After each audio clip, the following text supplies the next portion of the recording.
Forgotten Dragon Studios presents United States of Dogs.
In the dimly lit back room, Mike and Bob were bound tightly, their breaths shallow as they pretended to be unconscious.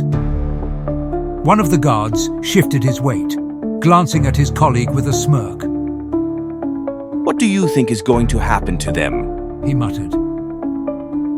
Not sure, but it won't be good. They glanced occasionally at the chained figures inside, convinced they were out cold. Mike lay motionless, feigning sleep as he worked a pen he'd managed to snag from one of them.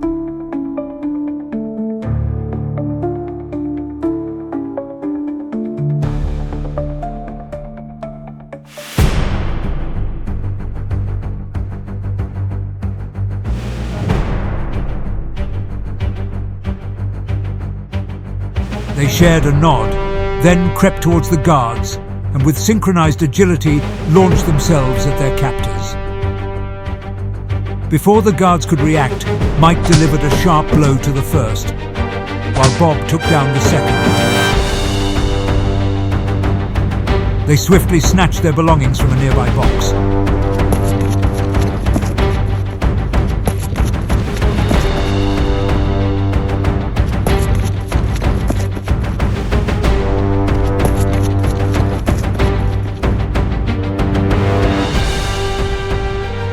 Mike's phone buzzed, piercing the tense silence.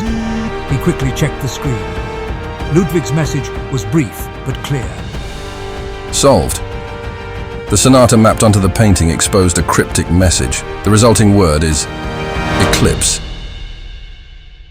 Without wasting a moment, they decided to inspect the gallery without being noticed.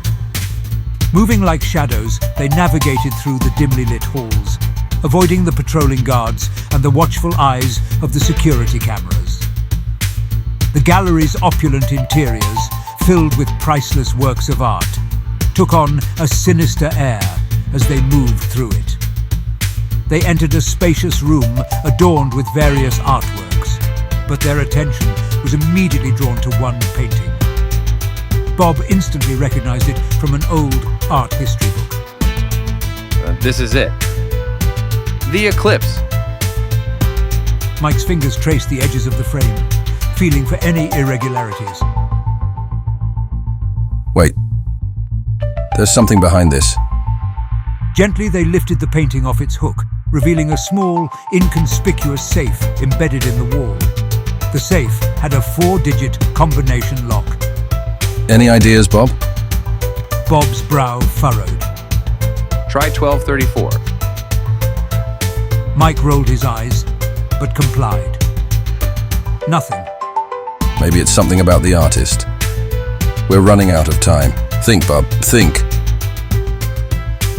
Bob remembered a lecture about the painting's history. 1992. He said, recalling the year artist's mysterious disappearance. Mike cautiously turned the dial to each number, feeling the tension build with each click. The lock gave way, and the door creaked open. Inside, on a plush red velvet cushion, lay the golden bone. As they secured the piece, Mike pulled out his phone to call 911. He stared at the screen in frustration. "No signal. We have to get out of here on our own," he muttered. The gallery seemed to close in around them, every shadow a possible threat. They turned around a corner and a faint click echoed through the room. Mike and Bob looked down and saw a thin laser light. At the gallery's secret command center, the guard's ears perked up as a red light blinked on the security panel. Motion detected in Section E. He reported, his voice tense. The master brush nodded grimly. That's them. Alert all units and initiate lockdown procedures. Jameson, take your squad and cut them off. Martinez, I want eyes on every possible escape route. Suddenly, the lights went out, plunging them into darkness. Bob's fur stood on end. The paintings on the walls appeared to watch them, their subjects' eyes following their every step. We need to hurry. This place is giving me the creeps. The sound of radio chatter alerted Mike and Bob to an approaching security team. Quick, in here. Bob hissed, nudging Mike towards an open supply closet. They huddled inside, surrounded by the scent of cleaning products. A guard paused right outside, causing them to hold their breath. Bob's heart raced as he heard the guards approach. He caught Mike's eye, a silent plan forming between them. As the door opened, Bob lunged low, knocking the guard off balance. The second guard reached for his radio. Mike moved fast and threw a punch, but the guard blocked it. Bob reacted instantly, swinging a nearby fire extinguisher at his head. In seconds, both guards were sprawled on the floor, dazed. Bob's keen nose picked up a familiar scent. "Wait," he whispered. "I smell fresh air." Following the trail, they discovered a hidden ventilation shaft behind a large sculpture. It would be a tight squeeze, but it might lead to the surface. Bob always wanted to John McClane it and took off his jacket. Mike laughed. Carefully, they maneuvered through the narrow passageway as they heard guards' voices echoing in the distance.